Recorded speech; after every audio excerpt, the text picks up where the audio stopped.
कुछ सवाल शायद आपके मन में भी कभी ना कभी आए होंगे, जैसे घर से बाहर जाते वक्त राइट स्टेप ही क्यों लिया जाता है? कौन सी करवट और दिशा में सोने से नींद अच्छी आएगी? क्या जुबान पर सच में सरस्वती बैठती है? जब बड़े लोग ये करते और कहते थे तो हमें सुनकर अंधविश्वास लगता था, लेकिन मैं इस एपिसोड में इसकी लॉजिक देने की पूरी कोशिश करूंगी। Hello everyone, welcome to this new episode of सुक्स टॉक्स। मैंने अपने पुराने एपिसोड में सांस ऐसे लो, सांस वैसे छोड़ो, प्राणायाम ये, प्राणायाम वो, बहुत कुछ बताया ब्रीदिंग पैटर्न्स के बारे में, लेकिन अभी तक ये नहीं बताया कि लेफ्ट और राइट नॉस्ट्रल्स को स्वर कहते हैं। संगीत वाले सुर नहीं, स्वर, और इसकी प्रैक्टिस को स्वर योग। स्वर योग साइकोलॉजी, एस्ट्रोनॉमी, ह्यूमन एनाटॉमी और साइंस का मिला जुला रूप है। इसी वजह से भगवान शिव ने योग से भी ऊंचा दर्जा स्वर योग को दिया है, पर कम लोग हैं जो इसके बारे में जानते हैं। एक गहरी सांस की कीमत तुम क्या जानो रमेश बाबू? प्राणायाम का आधार होती है एक गहरी सांस। स्वर योग के सर का ताज होती है एक गहरी सांस। हमारे दो नॉस्ट्रल्स हैं जिनसे हम सांस लेते हैं, वो दोनों योग आयुर्वेद के अनुसार अलग अलग नेचर को रिप्रेजेंट करते हैं। जैसे लेफ्ट नॉस्ट्रल ठंडक को, इसलिए उसे चंद्र नाड़ी कहते हैं, और राइट नॉस्ट्रल गर्मी को, इसलिए वो सूर्य नाड़ी कहलाता है। इनमें सन और मून की क्वालिटीज भी होती हैं, जैसे शांत, इमोशनल स्टेबिलिटी, सीरियसनेस, आलस मून को रिप्रेजेंट करते हैं, वैसे ही एक्साइटमेंट, मूवमेंट, गर्मी सन की क्वालिटीज हैं। जिस तरह से ब्रेन के राइट और लेफ्ट हेमिस्फीयर बॉडी के अलग अलग फंक्शनिंग को कंट्रोल करते हैं, उसी तरह से लेफ्ट और राइट नॉस्ट्रल भी अलग अलग ऑर्गन्स, उनके फंक्शंस और होने वाली बीमारियों के साथ बॉडी के टेम्परेचर को भी मैनेज करते हैं। इसीलिए ब्रीदिंग को कंट्रोल करके, उसे समझकर बीमारी को इनिशियल लेवल पर ही ठीक किया जा सकता है। अब सवाल ये है कि ये काम कैसे करता है?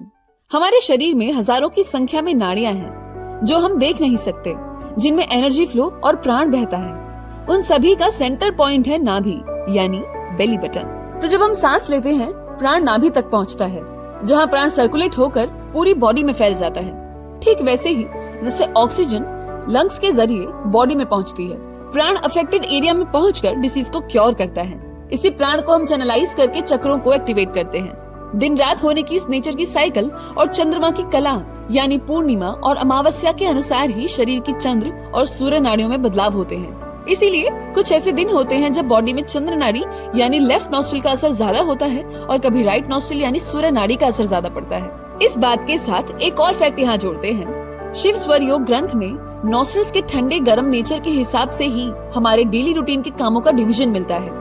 जैसे वो काम जिनमें एनर्जी लगती है, जैसे वर्कआउट, खेलना कूदना, ट्रैवलिंग, पहाड़ चढ़ना, बेसिकली अग्रेशन और एक्साइटमेंट वाले काम तभी शुरू करने चाहिए जब राइट नॉस्ट्रल डोमिनेंट हो। वैसे ही रिलैक्सेशन, पढ़ाई, योग साधना, डोनेशन और डिसीजंस तब जब लेफ्ट नॉस्ट्रल डोमिनेंट हो। जैसे अभी चेक करिए कौन से नॉस्ट्रल से सांस ज्यादा ले रहे हो और छोड़ रहे हो, यानी वो नॉस्ट्रल डोमिनेंट है। इसका मतलब ये भी नहीं है कि काम या पढ़ाई करते वक्त लेफ्ट नॉस्ट्रल चले तो छोड़ छाड़ के काम चद्दर तान लो। नाड़ी शास्त्र के अनुसार नॉस्ट्रल डोमिनेंस और चांद के साइज यानी हिंदू कैलेंडर की तिथि को देखकर कोई काम करने का मुहूर्त निकाला जा सकता है। जैसे कोई कहे कि भाई 2 दिन बाद ना सन डोमिनेंट पीरियड होगा, इसलिए घर शिफ्ट करना हो तो उस दिन कर लेना, बस निकल गया मुहूर्त। जैसे दिन में 2 टाइम आते हैं जब सूर्य और चंद्रमा एक साथ होते हैं, जिसे हम संध्या काल कहते हैं। उसी समय मम्मी लोग पूजा करती हैं। सेम होता है नॉस्ट्रल्स के साथ। जिस वक्त ये बदलते हैं उस वक्त कुछ देर के लिए साथ चलते हैं। वो वक्त मैं कहूंगी कि स्पिरिचुअलिटी डोमिनेंट टाइम होता है। तो अब आप जानते हैं कि आपको उस वक्त में क्या करना है।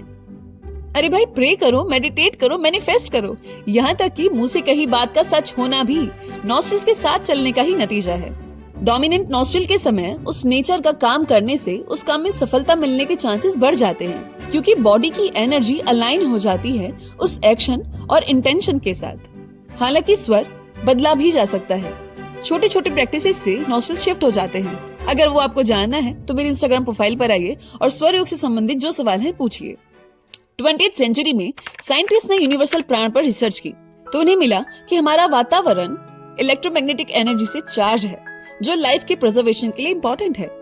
योगिक टेक्स्ट बुक्स कहती हैं कि जहाँ जीवन है वहाँ प्राण है, और योग में प्राण को लाइट से सिंबलाइज करते हैं, और लाइट और इलेक्ट्रोमैग्नेटिक फील्ड दोनों की क्वालिटी सिमिलर हैं। दोनों में नेगेटिव और पॉजिटिव चार्ज होता है। सारी बातें मिली जुली सी नहीं लग रही? एनीवे, जैसे धरती के 2 पोल होते हैं, नॉर्थ यानी पॉजिटिव, साउथ यानी नेगेटिव। वो ऑपोजिट्स को अट्रैक्ट करते हैं और सिमिलर को पुश, जिससे एक इलेक्ट्रोमैग्नेटिक फील्ड क्रिएट होता है।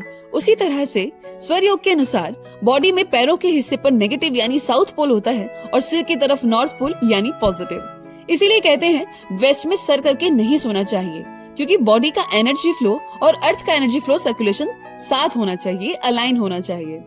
स्वर योग अंदर और बाहर की एनर्जी को अलाइन करने का ही काम करता है। बहुत कुछ है अभी स्वर योग में जो आपको जानना है और मुझे बताना है, पर आज के एपिसोड में इतना ही। फिर मिलूंगी नई पुरानी सी बात के साथ। तब तक के लिए शुरुआत करिए अपने सांसों पर और नॉस्ट्रल्स पर ध्यान देने की। बाय।